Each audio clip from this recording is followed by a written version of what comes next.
Hi friends, NEET UG 2025 க்கு 8 நாட்கள் தான் இருக்கு. இப்ப ஸ்டூடண்ட்ஸ் அண்ட் பேரண்ட்ஸ் மத்தியில மிகப்பெரிய குழப்பம்.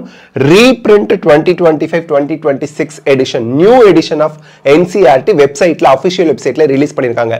இப்போ இத நினைச்சு நம்ம பயப்படணுமா, பதற்றப்படணுமா? இத இப்போ எடுத்து வச்சு நம்ம என்னெல்லாம் டிஃபரன்ஸ் இருக்கு, என்ன மாற்றங்கள் இருக்கு அப்படிங்கறத செக் பண்ணணுமா? தேவையே இல்ல. அத பத்தி worry பண்ணாதீங்க. particularly NEET 2025 aspirants இத பத்தி நீங்க worry பண்ணவே வேண்டாம். 3 reasons நான் சொல்லிடுறேன். Reason number 1, இது வந்து 2025-2026 edition reprint ன்னு போட்டுருக்காங்க.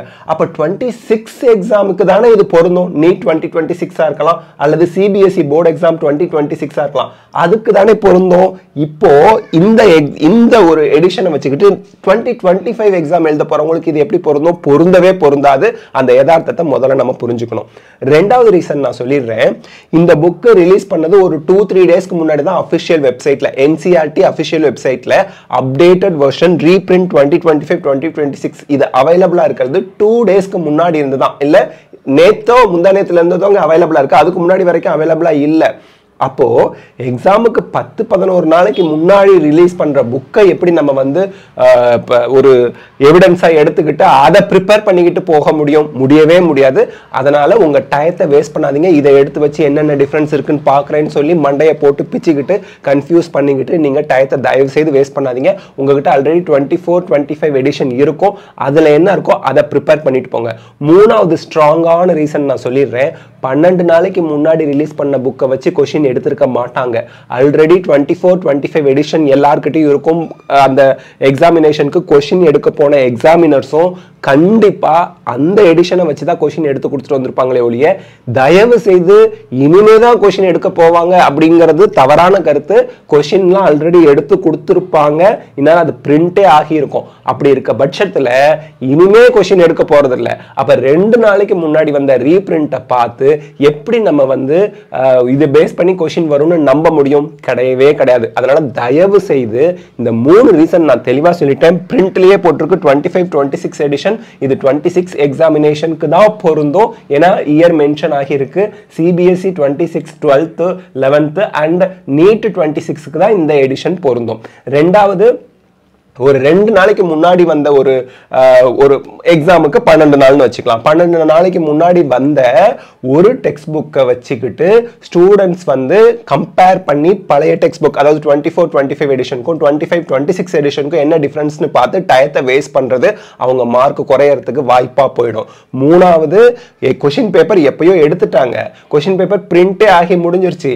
இப்ப ரிலீஸ் பண்ண டெக்ஸ்ட் புக்கை பேஸ் பண்ணி கொஸ்டின் எடுத்துருக்க போறது கிடையாது. அதனால 24-25 எடிஷன் இருக்கோ அதை மட்டும் நீங்க ப்ரிப்பேர் பண்ணிட்டு அதுல என்ன கொடுத்திருக்காங்களோ அதை பேஸ் பண்ணி உங்க ப்ரிப்பரேஷனை வச்சுக்கிட்டு போங்க. பர்టిక్యులர்லி பயாலஜிக்கெல்லாம் 24-25 எடிஷன் போதும்.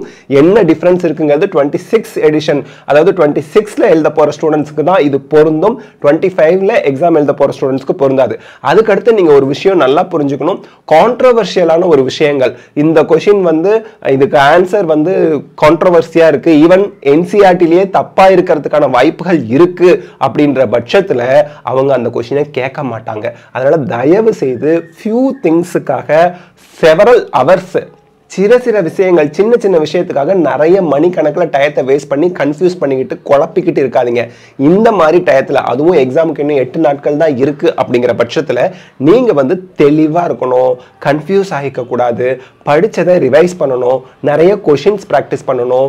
ரிவிஷனுக்கே டைம் கரெக்டாக இருக்கும். அது மட்டும் இல்லாமல் இன்னும் ஒரு 4-5 மார்க் டெஸ்டாவது நீங்க எழுதி பார்க்கணும். எழுதி பார்த்ததுக்கு அப்புறம் அதை அனலைஸ் பண்ணணும். உங்க எரர் நோட்டெல்லாம் எடுத்து வச்சுட்டு எங்கெல்லாம் நமக்கு வீக் இருக்கு அதெல்லாம் ஸ்ட்ரென்தன் பண்றது எப்படி அப்படிங்கறத யோசிக்கணுமே ஒழிய இந்த நியூ எடிஷனை வச்சுட்டு கன்ஃபியூஸ் பண்ணிட்டு இருக்க கூடாது. நிறைய ஸ்டூடெண்ட்ஸ் எனக்கு மெயில் அனுப்பி நியூ எடிஷன்ல இந்த சேஞ்ச் இருக்கா, அந்த சேஞ்ச் இருக்கா, இதை பத்தி ஒரு வீடியோ போடுங்க அப்படின்னு சொல்லியிருந்தீங்க. தயவு செய்து சொல்றேன், நீங்க என்ன 100% நம்பலாம். ரீசெண்டா ரிலீஸ் ஆன கொஸ்டின் பேப்பர் எடுத்ததுக்கு அப்புறம், கொஸ்டின் பேப்பர் பிரிண்ட் ஆகி வந்ததுக்கு அப்புறம் நமக்கு அவங்க அபிஷியல் வெப்சைட்ல ரிலீஸ் ஆகி இருக்கக்கூடிய டெக்ஸ்ட் புக் பிரிண்ட்டை வச்சுக்கிட்டு நம்ம பயப்பட தேவையே இல்லை. 24-25 எடிஷன்ல என்ன இருக்கோ அதை மட்டும் ப்ரிப்பேர் பண்ணிட்டு போங்க. This is my humble request. கடைசி நேரத்தில் கன்ஃபியூஸ் பண்ணிக்காதீங்க. அதே போல டயத்தை வேஸ்ட் பண்ணாதீங்க. நல்லா படிங்க. நிறைய கொஸ்டின்ஸ் ப்ராக்டிஸ் பண்ணுங்க. நான் சொன்ன 3 ரீசன் கண்டிப்பா உங்களுக்கு சாட்டிஸ்ஃபைடா இருக்கும்.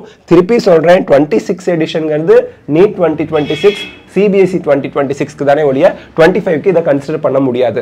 ரெண்டாவது 12-13 நாள் எக்ஸாமுக்கு முன்னாடி ரிலீஸ் பண்ணப்பட்ட ஒரு எடிஷனை பேஸ் பண்ணி கொஸ்டின் எடுத்திருக்க வாய்ப்பே இல்லை. மூணாவது இதோட பிரிண்டட் காப்பி யார் கையிலுமே இருந்திருக்காது.